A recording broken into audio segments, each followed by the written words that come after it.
Thank you for joining us. My name is Michael Lewellen. I'm the Director of Financial Advisors at OJM Group. Today we'll be discussing flexibility in planning, fundamental to meeting long-term goals. Now, it's important to remember before you would implement any of these strategies that you check with your tax, legal, or financial advisors before doing this. At the end of the presentation, you're going to have an opportunity to request or download one of our books. We encourage you to do so. And OJM is pleased to announce the publication of our newest book, Wealth Management Made Simple. The authors, including OJM principals and members of our investment team, provide answers to common questions they have heard from their work with OJM clients.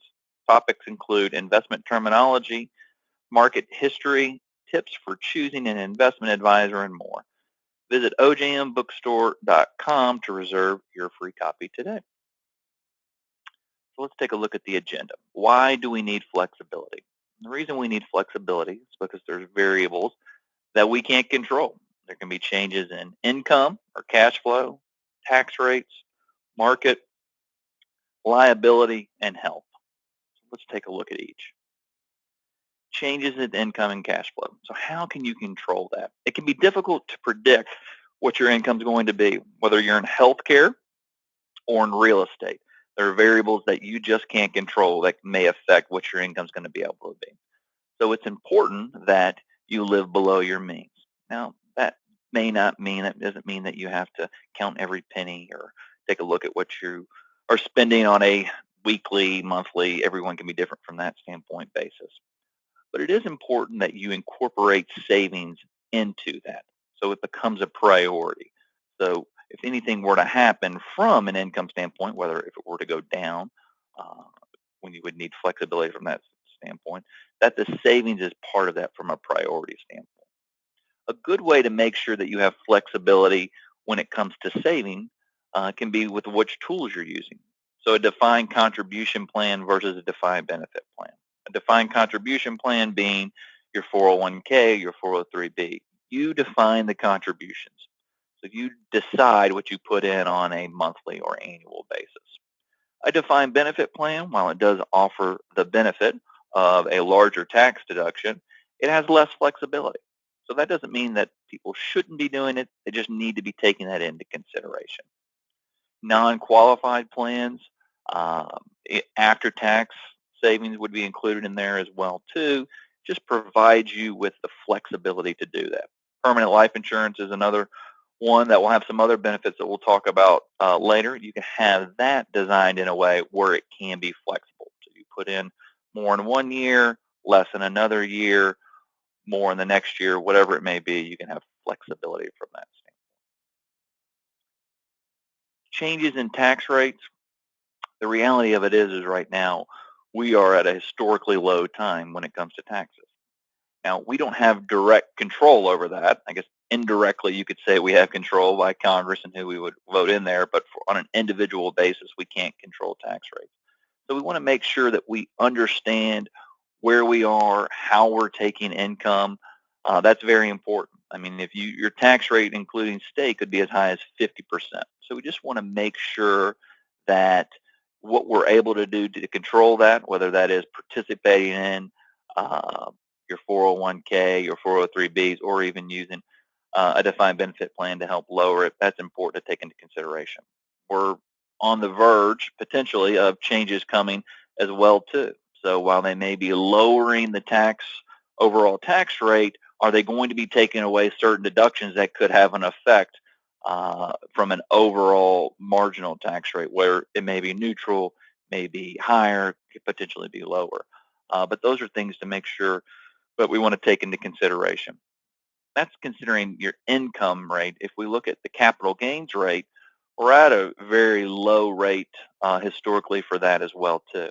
So right now, if you're in the accumulation phase, that doesn't have as much of an effect on you. If you're retired and you're paid or you contributed in when capital gains tax were higher and you're taking out while they're lower, that clearly can be to your benefit. What you want to take into consideration if you're someone that's in the accumulation phase, that it's low right now, you want to make sure that you have the ability to hedge against any higher taxes. So that gets into having the tax diversification discussion. So you want to make sure that you invest in asset classes that are immune to future income as best you can. That doesn't mean that you pick one bucket and put it into that, all into that one where it'll be the lowest tax rate. You know, and with that argument, you're not doing your 401k, your 403bs and getting the pre-tax benefit of those. You want to make sure that you are diversified across multiple buckets. So you want to have dollars going in to where you're getting a tax deduction, dollars that are being exposed to the capital gains rate. And then also you want to make sure that you're taking advantage of anything that you can from a tax-free perspective. So good examples of those would be cash value life insurance, anything that grows tax-free and designed correctly, have the ability to take it out tax-free as well.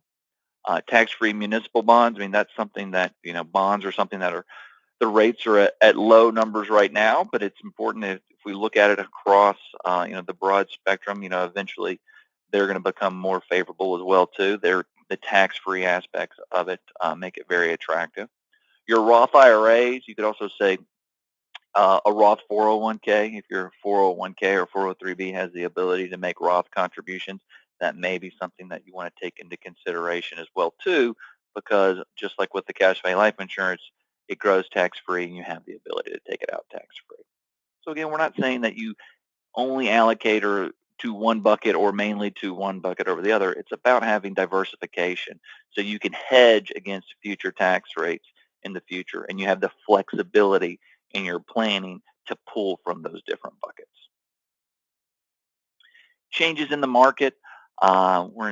We've seen a fair amount of volatility in the news, obviously, within the market. If you think about our country with the election, even if it was short term and then went on a big run up, obviously, internationally with Brexit, you're seeing changes taking place all the time. And you want to just make sure that you're positioning yourself from an overall portfolio perspective to protect yourself against those, to protect yourself against those changes. You want to make sure as a baseline that you have a balanced approach to investing with domestic and foreign securities. You want to consider alternative investments. That's something that's very important. Things that aren't correlated with the market. So that could be non-traded real estate, private debt offerings, all of those types of things that are going to be able to give you returns in a market that may be volatile, maybe up, maybe down, whatever it may be. You also want to consider using investments that could have a downside protection, so where you're eliminating the downside. So the market goes down -10, you get credited 0. The trade-off with that is there's generally caps on the upside when you're doing that strategy. The most common way where people see that done can be within a life insurance contract, an equity index universal life contract. So that can be a good piece of your overall retirement portfolio. Changes in liability, another thing. We just can't control those variables. We'd love to be able to project and look ahead, but you want to make sure when you're doing any asset protection planning that it is implemented before you have any issues. So David Mandel, one of our partners, could tell you countless people that have called him after they've already had an issue. And he said, well, we can do some of that, but they're going to be, anything that's done after this point, they're going to be able to reach back because it happened prior to any of the planning that you've done. So that's something that's very important. So make sure you're considering that ahead of time. Make sure that you're taking advantage of the tools that are available to you. David is famous for saying the best asset protection is not asset protection. So take advantage of exempt assets, generally 401ks, often IRAs, depending upon state. Cash value life insurance can be another one that will provide exempt protection. So sometimes the highest level of protection. Legal tools. There are definitely times when legal tools need to be used and put in place properly to protect yourself. Insurance, we mentioned that as well too. From a property and casualty perspective, you want to make sure you have good coverage in place, definitely an umbrella policy. Proper titling as well too. States can depend upon what you're allowed to do. from that standpoint, but some titling that states allow you to do are going to give you protection as well too. You just want to make sure that you have that built-in flexibility from an asset protection perspective, from a liability perspective. So don't utilize tools that may give you less liquidity just for asset protection or just protection from a liability standpoint. Do things that fit into your overall plan, and so they still give you the flexibility to move towards your goal while protecting yourself from a liability standpoint. That's something that's really important when you're taking that, because obviously you generally, clients don't want to give up control of an asset just to protect it. Changes in health, obviously we're talking about some baseline protection here from that standpoint. We don't always have control of our situation from a health standpoint. So we want to make sure that we take the necessary steps to protect ourselves and to protect our family. Disability insurance being the best example of that. Probably you want to make sure that you have good coverage in place, whether that be through your group or individual. Make sure you have individual coverage as well too, to really layer on there to make sure you have it.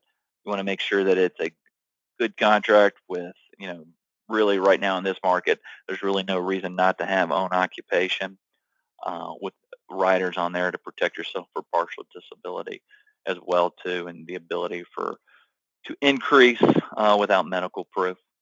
Life insurance, obviously, if you're looking at it to protect your family in the event of a premature death, you want to make sure that you have determined what your need is. So if something were to happen to you, how much true death benefit would you need to protect yourself? That's something that, clients come to us and they say, oh, I just have $1 million, or oh, I have $8 million. Well, why do you have that amount? Well, I don't know. They just told me, or that's what I could get. We really encourage clients to identify what their need is and take them through an analysis where we do that. You can use term insurance, which is an inexpensive way to protect yourself for a period of time, and then cash value options provide death benefit as well too.